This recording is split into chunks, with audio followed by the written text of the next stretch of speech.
Bueno, apreciados hermanos, en esta noche vamos a dar inicio a un nuevo capítulo del libro que estamos tratando, que es el libro de los medios. Entonces, en el día de hoy, aquí iniciamos la segunda parte de nuestro estudio. Entonces, de aquí en adelante, hasta el final de los capítulos, vamos a ver todas las manifestaciones espíritas. Ya vimos en los capítulos anteriores, eh, hicimos un estudio que Allan Kardec eh, nos da como unas aclaraciones. Entonces, de aquí en adelante, vamos a dedicarnos a ver cuáles son las manifestaciones espíritas, cómo es que los espíritus se nos manifiestan. Entonces vamos a dar inicio a esta segunda parte, que es un poquito más extensa que la primera. Y en esta primera parte, en este primer capítulo, vamos a ver los acción de los espíritus sobre la materia. Entonces, cómo el espíritu va a actuar sobre la materia. ¿Y para qué actúa? Pues para manifestarse, ¿no? Entonces es la manifestación que vamos a ver. Entonces, nos dice en el libro que una vez que se ha dejado de lado la opinión materialista, entonces ya nos apartamos de eso que estamos hablando de todos los materialistas. En el capítulo anterior, por ejemplo, vimos en un materialista que decía, es que los ruidos se producen porque hay un músculo que la produce, entonces eso ya empieza a ser como charlatanismo, ¿no? Que entonces de aquí en adelante nos vamos a apartar un poquito de esa parte material y vamos a, a, a ponernos más sobre la razón y los hechos, analizar más los hechos que están sucediendo. Entonces, todo se resume a saber si el alma después de la muerte puede manifestarse. Les voy a mostrar esta imagen. Es una imagen pues cercano a no digo la realidad porque, pero cercana a la realidad. Vamos a ver qué es un espíritu y es cómo este espíritu se puede manifestarse. ¿A quién se va a manifestarse? A nosotros los vivos, ¿sí? ¿Cómo se puede manifestar? Ese es el estudio que vamos a ver en este capítulo. Dice, en primer lugar, podríamos preguntarnos por qué seres inteligentes, o sea, como vimos en la anterior imagen, es un ser inteligente, ¿cierto? Entonces, ¿por qué seres inteligentes que en cierto modo viven con nosotros, han como vivido con nosotros, y aunque son invisibles por su naturaleza, no podrían atestiguar su presencia de alguna manera? ¿Sí? Entonces, es una pregunta que nos hacemos. Entonces, esta imagen la mostró la hermana Viviana en la sesión anterior y nos decía, aquí hay una mano, no sé si alcanza a ver bien, así, aquí hay una mano que se está mostrando en esta partecita, que algo que está escribiendo. ¿Qué es? Eso es un ser invisible, ¿cierto? Pues su naturaleza es invisible. ¿Y cómo podría atestiguar su presencia de manera alguna? ¿Cómo se podría ver? O se ve una guitarra que está volando, ¿ven? ¿Sí? Una guitarra que está volando. Entonces, ¿qué sucede ahí? Entonces, vamos a analizar desde este punto de vista qué es lo que está pasando. Entonces, nos dicen en el libro que la simple razón afirma que eso no tiene nada de imposible, ¿sí? Que se vean cosas que del mundo invisible se nos vuelvan visibles, ¿sí? Eso no tiene nada de imposible. Por otra parte, esas creencias tienen a su favor la adhesión de todos los pueblos, pues las encontramos en todas partes y en todas las épocas. Entonces, nos dicen, en una época tan positiva como la nuestra, en que en que se intenta comprender todo, en que se quiere saber el por qué y el cómo de cada cosa, una causa ha contribuido de modo especial a afirmar la duda. Entonces, siempre nos surge esa duda, la que les mostraba anteriormente. ¿Por qué los podemos ver o por qué se vuelven visibles? ¿Cuál es la duda? ¿Cuál es la duda? Esa causa es la ignorancia. de la naturaleza de los espíritus y de los medios por los cuales pueden manifestarse. Entonces, ¿cuál es la duda? Pues que no conocemos de dónde son los espíritus, que existen espíritus y por qué ellos pueden manifestarse, ¿sí? Entonces, ¿cuáles son? Digo yo aquí, hay dos preguntas claves, ¿cierto? Una, les digo que la ignorancia es lo que nos hace cometer errores, ¿no? Por ignorantes, porque no saberlo. Entonces, ¿cuál es la naturaleza del espíritu? Entonces, aquí nos preguntamos, en esta manito nos dicen, oiga, ¿cuál es la naturaleza de los espíritus? Y los medios en que pueden manifestarse, ¿cómo se pueden manifestar? Son dos grandes dudas que vamos a disolver en el día de hoy. Una vez que se ha adquirido ese conocimiento, entonces ya nos pusimos a estudiar y ya vamos a ver, por eso estamos acá estudiándolo, ya tenemos el conocimiento y sabemos que que los espíritus se pueden manifestar, ya no se tiene nada de sorprendente, se ingresa a una cosa que se llama a los hechos naturales, ¿cierto? Entonces nos preguntamos, ¿cómo es que esta mesa se levantó? Es una pregunta que os voy a reiterar nuevamente, ¿sí? Entonces, ¿cómo sabemos eso? Pues a través del conocimiento, ¿sí? Entonces empezamos a estudiar y estudiar y estudiar y ya vamos a ver por qué se levantó esta mesa, ¿sí? Es un ejemplo que les dejo ahí clarito para que me ayuden a contestarlo más adelantico. La idea que las personas se forman acerca de los espíritus es esta, por eso es que les muestro la imagen, ¿sí? ¿Qué día nos formamos nosotros? Aquí les tomé esta imagen, mire cómo es un espíritu, ¿cierto? Entonces nos dicen aquí, la idea que se forman las personas acerca de los espíritus, vuelve a primera vista incomprensible el fenómeno de las manifestaciones, que vuelve imposible, que como este espíritu, así como lo ven ahí, puede levantar la mesa que les mostraba en la imagen anterior. ¿Sí? Eso se vuelve un incomprensible y ese fenómeno dice, no, eso no se puede ser, ¿no? Que una cosa como esto, como la imagen que tenemos de un espíritu, pueda levantar una mesa. ¿Cómo lo va a hacer? ¿Sí? Son preguntas que nos hacemos. Como estas manifestaciones no pueden ocurrir sin la acción del espíritu, ¿sí? Entonces aquí vemos nuevamente en nuestra mesa, entonces dice, como esa manifestación no puede ocurrir sin la acción del espíritu sobre la materia, lo que consideran que el espíritu es, los que consideran que el espíritu es la ausencia absoluta de la materia se preguntan, ¿qué nos dicen? Ah, pues que el espíritu es invisible, ¿cierto? ¿Sí? Que no tiene materia. Entonces, con cierta apariencia de razón, ¿cómo pueden obrar materialmente? ¿Cómo hacen para levantar la mesa? Nuevamente es el interrogante. Ahora bien, ahí está el error. Pues el espíritu no es una abstracción. Vamos a verlo aquí, ¿sí? El espíritu nunca es una abstracción, sino un ser definido. ¿Y qué quiere decir ese definido? Que lo podemos describir. Entonces, ¿un espíritu lo podemos describir? Claro que sí. Limitado, sí, porque él tiene que obedecer a una voluntad suprema. ¿Sí? Entonces, por eso decimos, es limitado. Y circunscrito, ¿qué quiere decir circunscrito? Que se puede ajustar, que se puede amoldar. ¿Sí? Entonces, un espíritu se puede ajustar a las necesidades que él quiera. ¿Sí? Entonces, ahí nos dicen que ese es el error porque nosotros decimos, sí, pues el espíritu no es una abstracción. Entonces, vemos un ser definido, ¿sí? Vemos un ser limitado, ¿sí? Lo podemos, vaporoso puede ser, ¿sí? Entonces, ese es el error que cometemos al definir el espíritu. ¿Mm? El espíritu encarnado,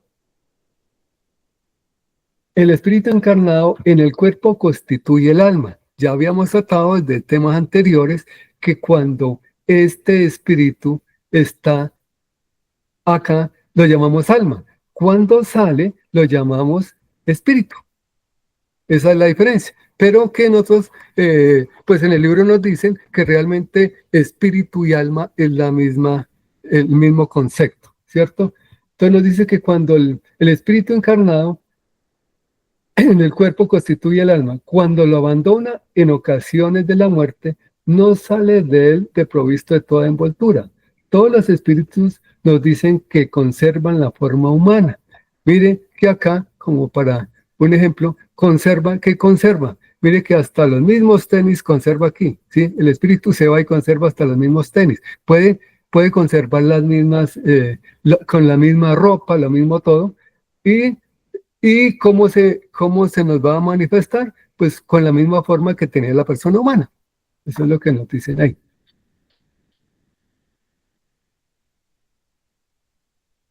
Observemos con atención el instante en que te acaban de dejar la vida. Vamos a observar esto, ¿sí? Sale el espíritu del cuerpo, ¿sí? En ese momento, nos dice el libro, que se encuentra cuando él sale del cuerpo, aparece un término que se llama el estado de turbación. O sea, el espíritu sale del cuerpo y en ese momento él está en un estado de turbación. ¿Y qué es estado de turbación? Todo es confuso alrededor suyo. ¿Sí? Él no sabe si está vivo, si está muerto, entonces empieza una gran confusión. A ese periodo lo llamamos estado de turbación. ¿Cuánto puede durar este estado de turbación? ¿Sí? Dependiendo de la persona. ¿Sí? Entonces, dicen en los libros que puede durar un día, pueden durar un mes, un año, un siglo, puede durar mucho tiempo dependiendo, ¿no? Y nos dice que el espíritu como el cuerpo lo ven entero. Si sufrió algún accidente, pues lo van a ver que por ejemplo, no tiene un brazo, una pierna, ¿sí? Según el tipo de muerte que haya sufrido, ¿sí? Se reconoce y se sienten vivos en primera instancia. Ahí empieza el estado de turbación. O sea, cuando sale el cuerpo, se reconoce, ay, entonces ahí es la pregunta que les hacía. O sea, o el interrogante, ¿se sienten vivos? ¿Están muertos? Ellos todavía no saben si están vivos o están muertos. Depende del estado de evolución del espíritu, ¿sí? Algo les dice que ese cuerpo les pertenece y no comprende cómo pueden estar separados de él. ¿Cómo es que se separaron de aquí? Entonces lo ven igualitico, ¿no? Entonces, vuelvo y le repito, ese es el estado de turbación. Cuando se ha superado ese primer momento, ¿cuál es el primer momento? Si superamos el estado de turbación, el cuerpo pasa a ser para ellos una vestimenta inútil, que ya no la necesitan. Y mejor dicen, mejor nos embarazamos de él y no le echamos de menos. Entonces puede pasar esto, ya el espíritu hasta luego dice, este cuerpo ya no lo necesito, hasta aquí llegué. Entonces cuando pasa eso, ya podemos decir que se está apartando ya, está reconociendo ya, está terminando su estado de turbación. No experimenta ya los dolores físicos y se consideran dichosos de no poder, se consideran dichosos de poderse elevar y surcar el espacio, como tantas veces lo hicieron en sueños, cuando estaban dormidos. Entonces, nosotros, cuando soñamos, pues gozamos de algún estado de libertad, ¿no? Pero en ese momento, ya cuando el espíritu comprende todo eso, pues deja su cuerpo y le dice, hasta luego. Por último, conservan la conciencia. Entonces,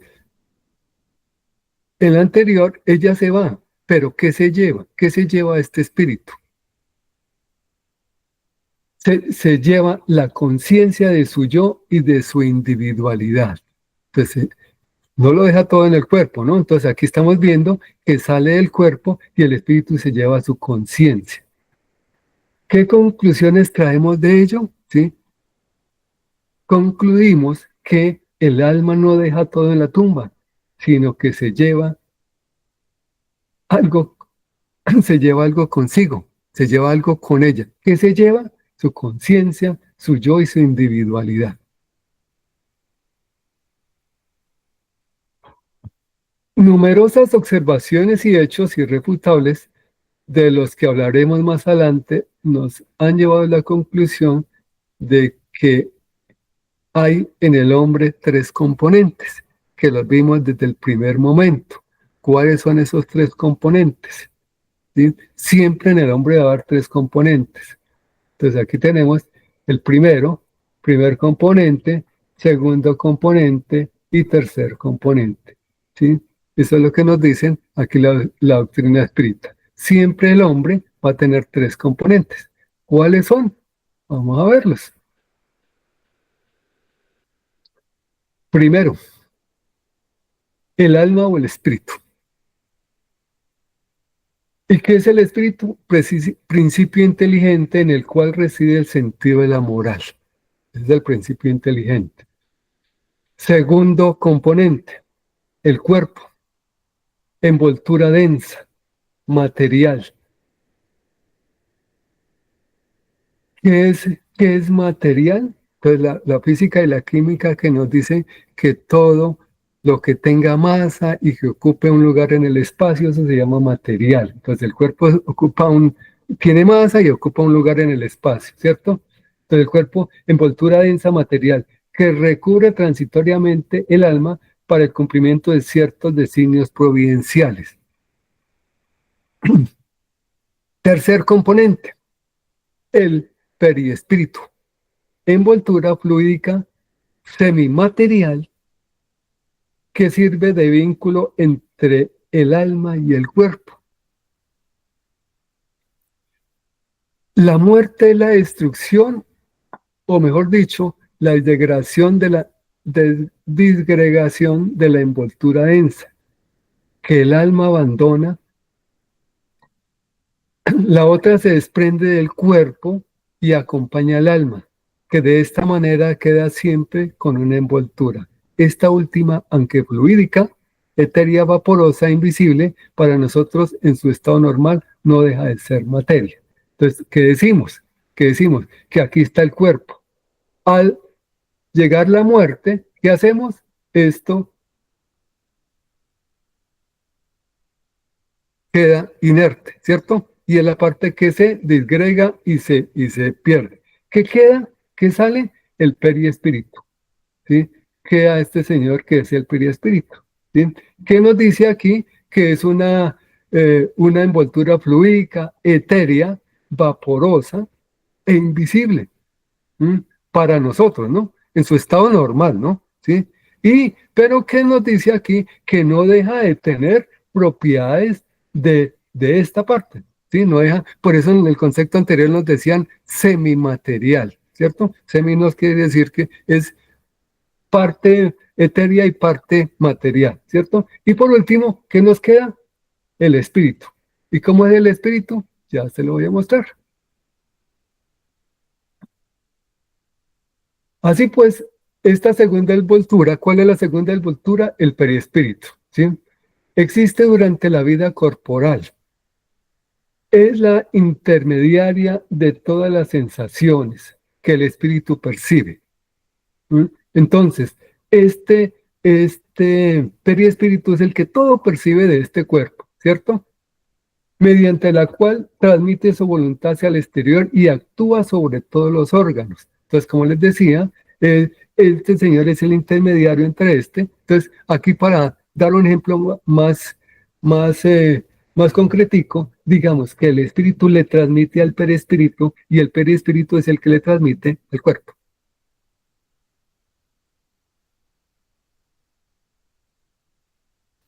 Se ha dicho que el espíritu es una llama, muy parecida, no sé, pero es algo como más cercano, ¿no? ¿Sí? Se dice que el espíritu, pues ya les iba a decir que íbamos a hablar del espíritu, ¿no? Es una llama, una chispa. Esto debe entenderse en relación con el espíritu, propiamente dicho, como principio intelectual y moral, el cual no sería posible atribuir una forma determinada.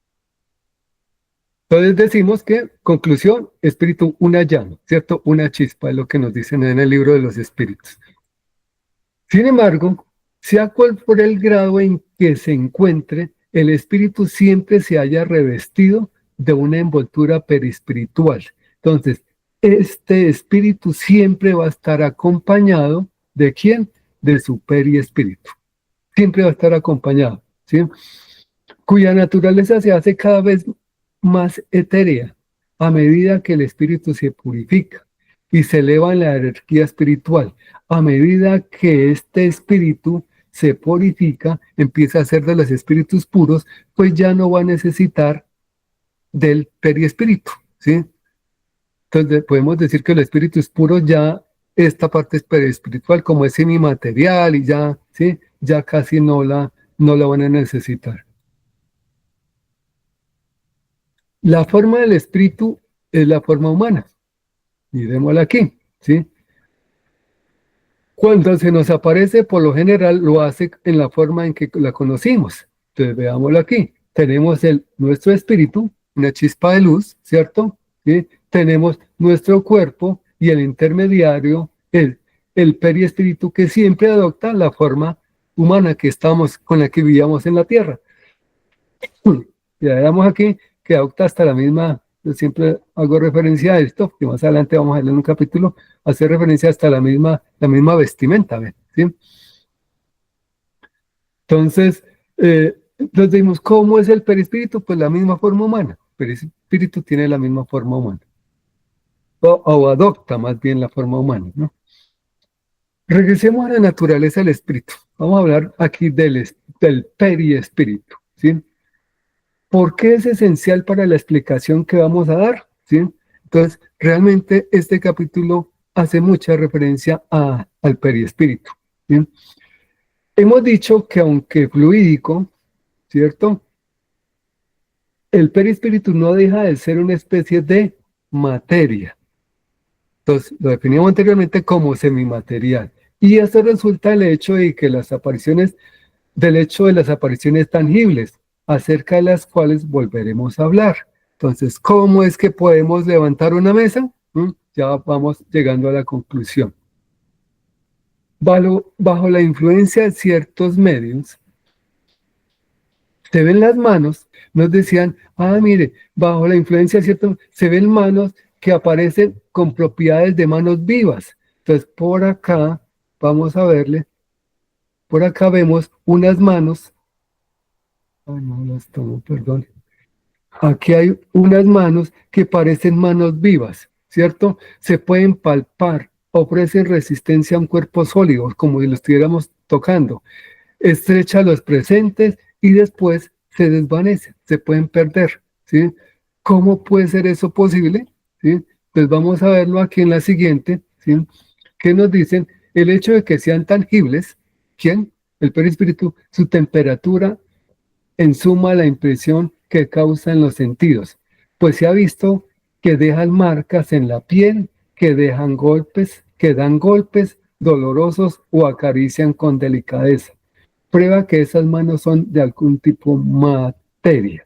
¿Por qué? Porque el periespíritu se puede volver como ese mi material, entonces él puede darle, aquí mostrándole esta partecita, este espíritu está cogiéndole la mano a esta muchacha que le puede transmitir calor y todo eso, ¿cierto?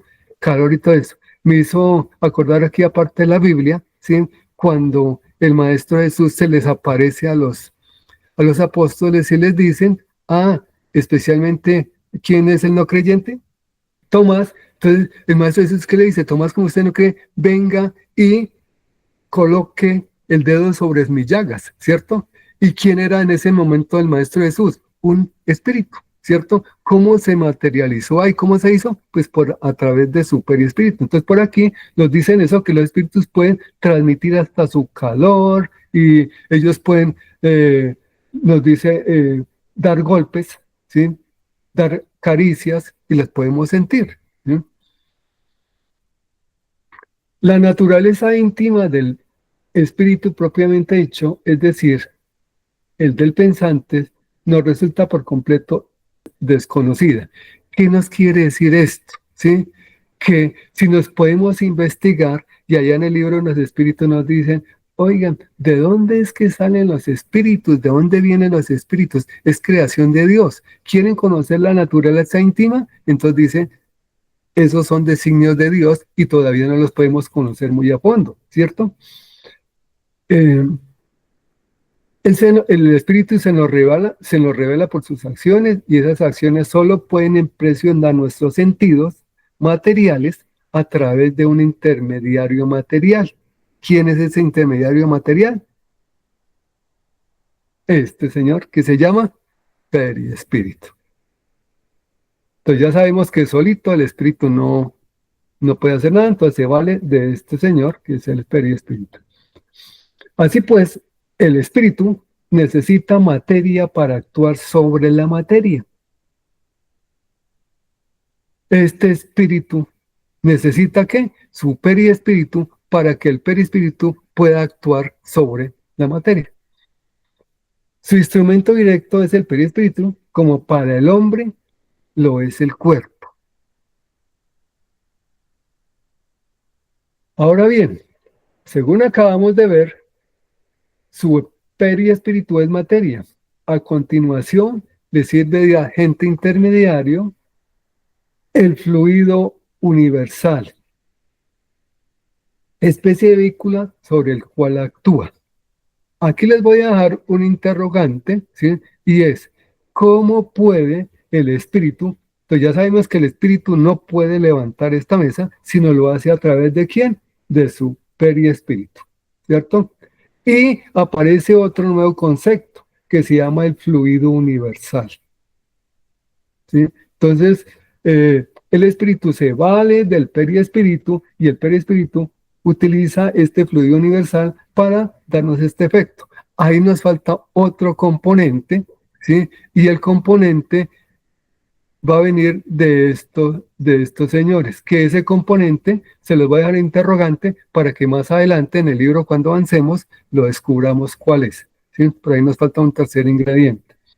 Por eso, según eso, es que se puede dar el efecto de levantar la mesa.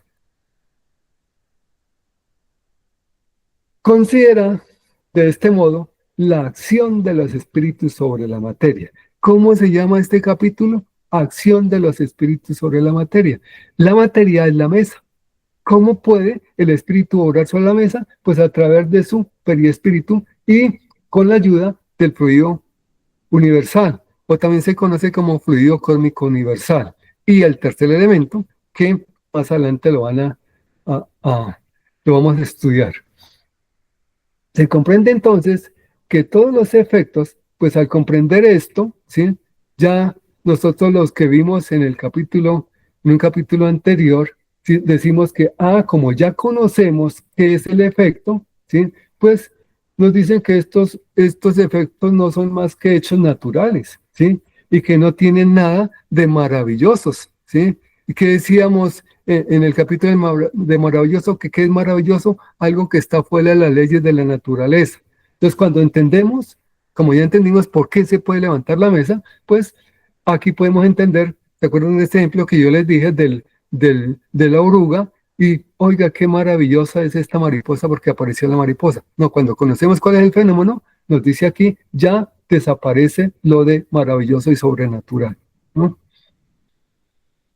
Conocía esto, lo maravilloso desaparece y esa causa se halla enteramente en las propiedades semimateriales del perispíritu, ¿sí?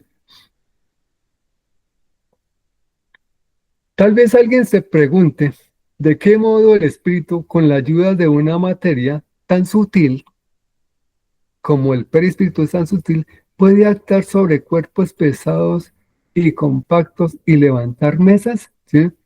Pues, nuevamente, ¿sí? La siguiente pregunta, se puede levantar esto? ¿Cómo creen?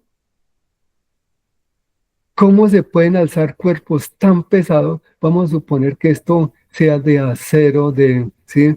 Bien pesada. Y cómo ya sabemos pues que el espíritu se basa en el perispíritu para poder levantar la mesa, ¿no? Con la ayuda del perispíritu. ¿Y por qué puede levantar cuerpos tan pesados? ¿Sí? Entonces, ¿qué nos dice el libro? Preguntémonos también por lo siguiente, ¿sí? ¿Quién hizo este desastre? ¿Sí? ¿Quién causó este desastre? El viento. ¿Sí? ¿Será que el viento tiene tanta fuerza para eso? Pues sí la tiene y más porque pudo causar esto, ¿cierto? ¿Y qué otra cosa más puede hacer? Miren esto, ¿sí?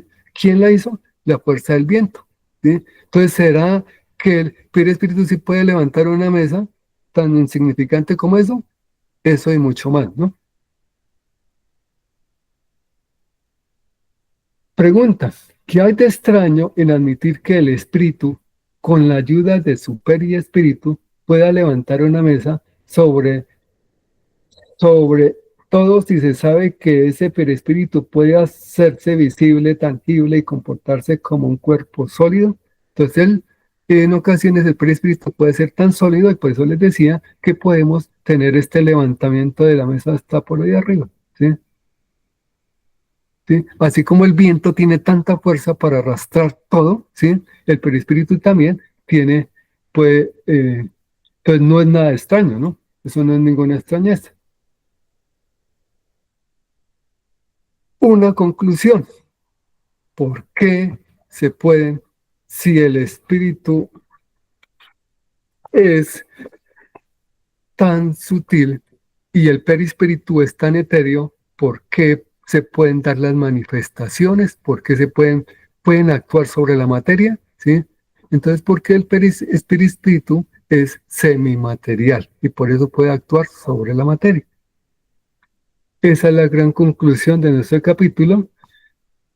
Les agradezco mucho su atención y como se dan cuenta, este capítulo está eh, basado casi que propiamente en el perispíritu, ¿no?